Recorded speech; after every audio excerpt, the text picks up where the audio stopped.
Ciao a tutti e benvenuti all'appuntamento in giardino. Se cercate una pianta particolarmente facile da coltivare, esuberante, che arriva fino a 10 metri per coprire delle grandi superfici, questa potrebbe essere appunto la pianta adatta, è la Passiflora cerulea e ne parliamo in questo video di appuntamento in giardino.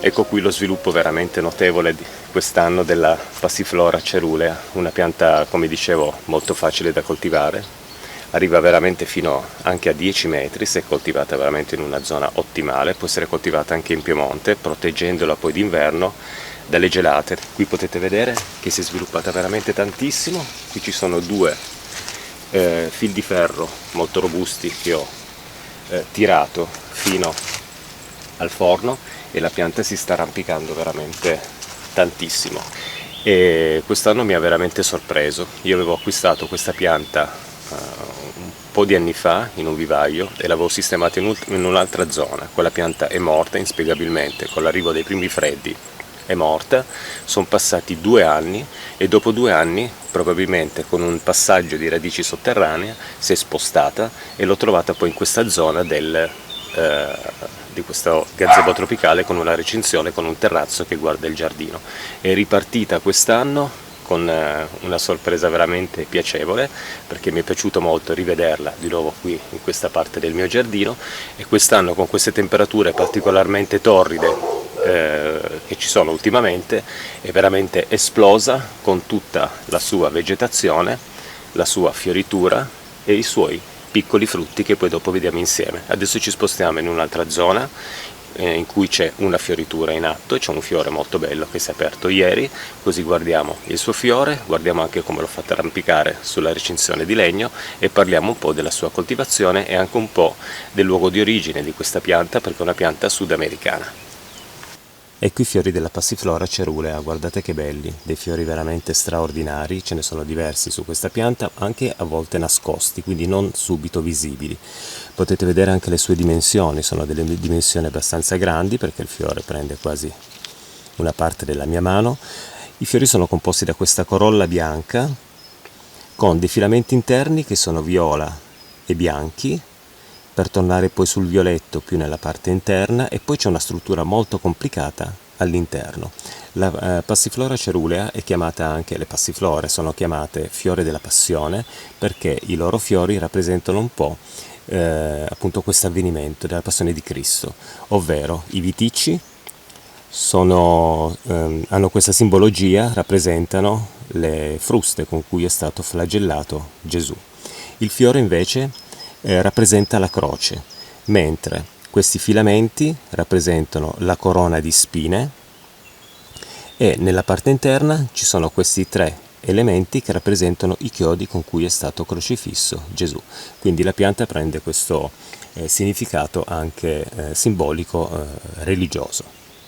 Potete vedere questi bellissimi fiori. I fiori sono ad apertura, diciamo, estiva, nel senso la pianta ne produce tantissimi da fine primavera in poi, quando le temperature cominciano a salire tantissimo, la pianta poi si ricopre di questi fiori.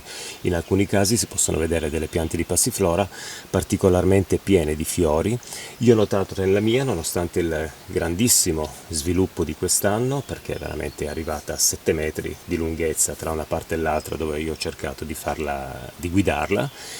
Ci sono sì numerosi fiori, ma a volte rimangono un pochettino nascosti, quindi a volte la pianta sembra con pochi fiori, ma cercandoli nella vegetazione se ne scoprono poi tantissimi. Alcuni sono da questa parte della recinzione aperti verso il giardino. Durante l'estate questa bellissima pianta si ricopre anche abbastanza di frutti. La pianta, dopo la fioritura e impollinazione avvenuta, comincia a produrre tutti questi frutti che possiamo vedere qui. Guardate, ce n'è di diverse dimensioni, stanno maturando. Qui ce ne sono altri e sulla pianta ce ne sono veramente tanti altri, di cui uno particolarmente grande che me lo guardo tutti i giorni perché spero che diventi veramente un bel frutto di colore arancione, perché questi frutti nella maturazione poi, diciamo a fine estate, cominciano ad assumere questo colore aranciato molto bello che dà anche un aspetto estetico molto bello anche alla pianta, quindi dopo i fiori avremo poi il colore anche dei suoi frutti poi a fine estate. Come vi dicevo, i fiori sono sempre un po' nascosti nella pianta. Qui ne possiamo vedere 1, 2 e ce ne sono altri nascosti poi dietro perché l'ho fatta arrampicare anche sopra il forno. Qui c'è un altro bellissimo fiore. Insomma, sono fiori che si fanno vedere, ma a volte bisogna anche un po' cercarli. In alcuni casi la pianta veramente si ricopre di questi fiori, assumendo veramente un aspetto estetico molto bello. Si è sviluppata tantissimo quest'anno, sono soddisfatto perché sono riuscito a creare anche una zona un po' di ombra per le piante carnivore che tengo al di sotto della passiflora. Non c'è un'ombra molto fitta proprio perché le piante carnivore hanno bisogno di un'illuminazione abbastanza forte. Il resto della passiflora, penso di averlo già detto anche all'inizio del video, l'ho fatta poi correre lungo una staccionata di legno e quindi la totale lunghezza di questa pianta è di circa 7 metri, quindi controllata tantissimo perché ogni 2 settimane devo intervenire con delle potature sui nuovi getti che tendono a scendere o a arrampicarsi su questi fil di ferro che io ho tirato verso il forno, e devo potarli molto spesso perché si riempie continuamente di nuovi rami che portano nuovi fiori ed altro, e quindi per questo è una pianta adattissima per coprire un gazebo, un pergolato o una recinzione, facendo proprio da barriera quasi impenetrabile perché la sua vegetazione è molto fitta. Bene, adesso parliamo della passiflora un po' per quello che riguarda il suo ambiente di origine e poi parliamo della sua coltivazione e concludiamo il video. Volevo soltanto accennarvi un po' alla passiflora per quello che riguarda il suo ambiente naturale. Sono piante sudamericane, arrivano dal Sud America, ce ne sono tantissime specie, ognuna con una caratteristica specifica anche sul fiore, ma soprattutto anche alcune sulle foglie. Ad esempio la passiflora fetida, se non sbaglio, ma potrebbe non essere lei, adesso non ricordo bene il nome di questa pianta, ha creato sulle foglie delle piccole macchiette gialle o bianchicce come forma di difesa, un po' come succede nel nostro orto quando arriva la cavolaia e fa le uova nelle foglie dei nostri cavoli e poi nascono questi vermetti che si divorano completamente la foglia. In natura per la passiflora c'è questo problema, quindi la pianta ha creato delle macchiette sulle sue foglie per far capire a questa farfalla che qualcuno ha già deposto le sue uova e così si salva, quindi ha creato questo strumento di difesa molto interessante. Alcune passiflora differiscono una dall'altra anche per la forma delle loro foglie, alcune sono bilobate, alcune hanno questa struttura, ma soprattutto un po' per i fiori perché sono affascinanti, alcuni pendono in giù, alcuni sono rivolti sempre verso l'alto, alcuni sono molto grandi, alcuni sono poco colorati, altri sono tanto colorati e quindi in natura ce ne sono tantissime specie, ognuna con una sua bellezza. La cerulea è quella più coltivata proprio per una questione di resistenza, anche qui nel nord Italia, a questi inverni che possono essere un po' rigidi. C'è da fare una piccola nota su quella che è la fruttificazione della cerulea. Ho fatto una ricerca stamattina e ho letto che i frutti della passiflora cerulea in realtà possono essere leggermente tossici, quindi se coltiviamo la cerulea facciamo sviluppare i suoi frutti, però non consumiamoli, per evitare di andare incontro magari a qualche spiacevole conseguenza. Non credo che sia gravissima, però potremo avere poi magari dei forti mal di pancia. Se vogliamo coltivare una passiflora commestibile per aspettare i suoi frutti e poi mangiarli perché sono veramente molto buoni, molto dolci, allora coltiviamo la passiflora edulis perché, come dice appunto il suo nome, è commestibile. Questa è la passiflora, adesso mi sposto con un'altra inquadratura su questa bellissima pianta per poter parlare anche della sua coltivazione. Bene, eccomi qui a parlare di coltivazione della passiflora cerulea. Ho scelto come inquadratura anche questa con Nepenthes miranda ex Nepenthes mixta, chiamata così negli anni 80, per farvi vedere proprio anche il suo sviluppo di piccole trappole. Quest'anno purtroppo le sta sviluppando a fine estate e niente, ne parlerò poi in un prossimo appuntamento in giardino con quelle poche trappole probabilmente che farà. Negli anni scorsi a fine giugno aveva già diverse trappole anche di buone dimensioni. Comunque vediamo che cosa farà la Nepenthes quest'anno. Allora, coltivazione di Passiflora cerulea, una pianta di facile coltivazione. Io mi sono fatto una scaletta per non dimenticarmi nulla, direi di partire dal terreno. Allora, prima di parlare del terreno adatto a questa pianta, un piccolo aneddoto degli anni scorsi. Nella casa dei miei vicini cresceva un grande esemplare di Passiflora cerulea. Quello che mi stupiva sempre osservando la pianta era che cresceva benissimo vicino un muro di cemento in cui tutto intorno c'era un terreno con grande presenza di pietrisco. La mia Passiflora cerulea è cresciuta quest'anno in maniera straordinaria proprio in un punto in cui praticamente c'è ghiaia e poca terra. Questa pianta si sviluppa molto bene in questi terreni che presentano sabbia, pietrisco, se la coltiviamo in vaso possiamo aggiungere dell'argilla espansa, insomma un qualcosa che può sembrare un elemento di disturbo per quello che riguarda lo sviluppo dell'apparato radicale, però questa pianta gradisce tantissimo i terreni che sono pietrosi, quindi un terreno fertile, organico, con presenza di pietrisco all'interno. Questo viene molto gradito dalla Passiflora cerulea. Per quello che riguarda la luce invece è una pianta che ha bisogno assolutamente di luce, anche tutto il giorno, è una pianta che non patisce l'illuminazione solare anche in estate, può essere coltivata anche in semi-ombra, però sicuramente avremo meno fiori e meno fruttificazione. Io parlo spesso della fruttificazione di Passiflora cerulea perché rappresenta un po' quell'elemento estetico, diciamo, verso la fine della fioritura della pianta, perché dopo questi bellissimi fiori la pianta si ricopre poi di questi frutti di colore aranciato poi a fine estate che danno ancora colore comunque a tutta la vegetazione della pianta.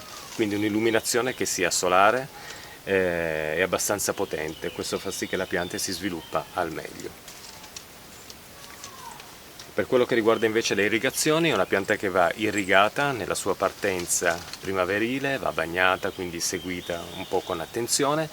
Poi una volta che si è ben sviluppata la pianta riesce a sopportare anche delle leggere siccità, quindi se ci dimentichiamo di bagnarla non c'è nessun pericolo, anzi cerchiamo di non bagnarla mai troppo, ma diamogli comunque l'acqua al bisogno. Se ci sono delle settimane particolarmente torride come questa dell'ultimo periodo, in cui tra l'altro non sta cadendo una goccia d'acqua e ha piovuto leggermente ieri per bagnare superficialmente un pochettino la terra, una piccola pioggerellina, però cerchiamo di aiutarla, sopporta la siccità, però aiutiamola, soprattutto se coltivata in vaso perché lì avrà bisogno di molta più acqua. Se coltivata in terra andrà a cercarsi la sua acqua all'interno del terreno, però nelle giornate particolarmente siccitose, nei periodi siccitosi, cerchiamo di fornirgli anche un pochettino di acqua per aiutarla nel suo sviluppo e averla sempre al meglio. È una pianta, la cerulea. La Passiflora cerulea è una pianta che riesce a sopportare rispetto a altre specie più tropicali, più delicate, è una pianta che riesce a sopportare anche meno 15 gradi se ben protetta, soprattutto alla base. Proteggiamo la base della nostra Passiflora magari con una pacciamatura fatta con delle foglie, possiamo aggiungere del tessuto non tessuto o del cartone. Questo può essere sufficiente per proteggere la base della pianta, che è la parte più importante, perché durante l'inverno comunque la pianta si spoglia da tutte le sue foglie, quindi rimarranno questi rametti che possono essere danneggiati dal gelo, però quello che dobbiamo cercare di preservare assolutamente è la parte basale della pianta. Io l'anno scorso non l'ho protetta assolutamente, ha superato l'inverno, ma ormai gli inverni, almeno qua in Piemonte, non sono più così forti come quelli di un po' di anni fa e quindi noto che comunque cresce abbastanza bene. Nel nord Italia comunque è sempre meglio fornirgli un pochettino di protezione nei mesi invernali, perché sì, può sopportare fino a meno 15 gradi ma se ben protetta, altrimenti rischiamo magari anche di perderla. Una mia amica ce l'aveva in giardino e poi improvvisamente l'ha persa, inspiegabilmente. Dopo un inverno leggermente più freddo questa pianta poi è morta, probabilmente non l'aveva protetta anche solo leggermente con una pacciamatura magari, come dicevo, di foglio, di cartone o di altro. Può sopportare anche temperature fino a 30 gradi, è una pianta tropicale, quindi non ha paura del caldo, è una pianta che non teme le alte temperature. Ritornando al discorso di prima, quello che teme è un pochettino il freddo invernale, quindi proteggiamo un pochettino la nostra Passiflora cerulea e sicuramente ce la farà a superare l'inverno. Per quello che riguarda invece la moltiplicazione della Passiflora cerulea, possiamo moltiplicarla tramite seme. I semi germinano con un'estrema facilità, però poi bisognerà seguire le piante per tanti anni. Anche la cerulea, che è molto robusta, può essere molto delicata quando nasce da seme come piantina, quindi bisogna seguirla con attenzione e proteggerla e farla crescere poi al meglio. Possiamo anche moltiplicarla tramite talea, oppure possiamo, se dobbiamo poi spostarla, volendo, dividere proprio il cespo alla base, facendo delle sezioni per diffondere un po' la pianta nel nostro giardino. Però io vi dico, con una pianta singola veramente riusciamo a ricoprire delle ampie superfici, quindi io raccomando sempre magari di moltiplicarla tramite una talea o tramite la semina, se abbiamo veramente voglia di starci dietro per tantissimo tempo. Questo un po' sono le norme di coltivazione della passiflora cerulea, una pianta che possiamo anche concimare. Se abbiamo un terreno che non è particolarmente fertile, possiamo magari dargli una bella spinta in primavera con del macerato di ortica, o possiamo inserire nella buca d'impianto, se l'abbiamo appena acquistata, magari un po' di stallatico pellettato o comunque un concime, potrebbe andare bene anche lo smocote, per potergli dare questa spinta. È una pianta che comunque cresce bene anche in situazioni abbastanza sfavorevoli, almeno la cerulea, quindi proviamo a coltivarla nel nostro giardino, diamogli un pochettino di concime, cerchiamo di bagnarla quando vediamo che le giornate sono particolarmente calde ed esponiamola ad una luce solare diretta che sia abbastanza potente, così vedremo i suoi bellissimi fiori, i suoi bellissimi frutti e sicuramente avremo una buona copertura magari sotto il nostro gazebo in giardino, con delle foglie che creano poi un'ombra molto piacevole. Bene, io direi di concludere qui il video dedicato a passiflora cerulea. Una piccola nota: questa pianta viene anche utilizzata perché le sue foglie in tisana possono darci un grande senso di rilassamento e sono anche, a quanto pare, anche abbastanza ansiolitiche, quindi possono aiutare proprio a rilassare la mente e il corpo. Io però ricordo sempre che quando noi ingeriamo degli elementi vegetali, delle parti vegetali delle nostre piante tramite tisana o anche in cucina, bisogna sempre fare una ricerca e fare molta attenzione. La passiflora edulis ha questa funzione anche di poter rilassare la nostra mente e il corpo in tisana, magari con le sue foglie, ma sicuramente bisognerebbe capire qual è la quantità giusta per creare questo, altrimenti può rivelarsi magari anche tossica, anche e soprattutto in soggetti che possono essere allergici.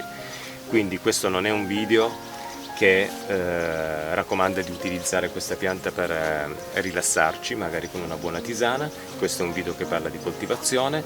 Per chi volesse approfondire l'argomento si può fare una ricerca su internet, ma ancora meglio chiedere magari ad un'erboristeria, in un'erboristeria o magari al proprio medico, se è possibile utilizzare la pianta e soprattutto in quali dosi, e soprattutto se la specie che abbiamo in coltivazione è quella adatta proprio per quello scopo. Quindi grande attenzione sempre nel consumo delle piante che noi abbiamo in giardino, perché alcune possono essere veramente straordinarie e dei gusti anche particolarmente buoni.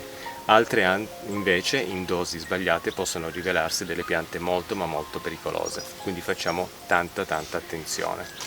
Io con questo vi rimando ad un prossimo appuntamento in giardino, parleremo magari del giardino e dell'orto. Adesso vediamo che cosa si sviluppa in questo periodo così caldo, e a presto, ciao e grazie, ciao.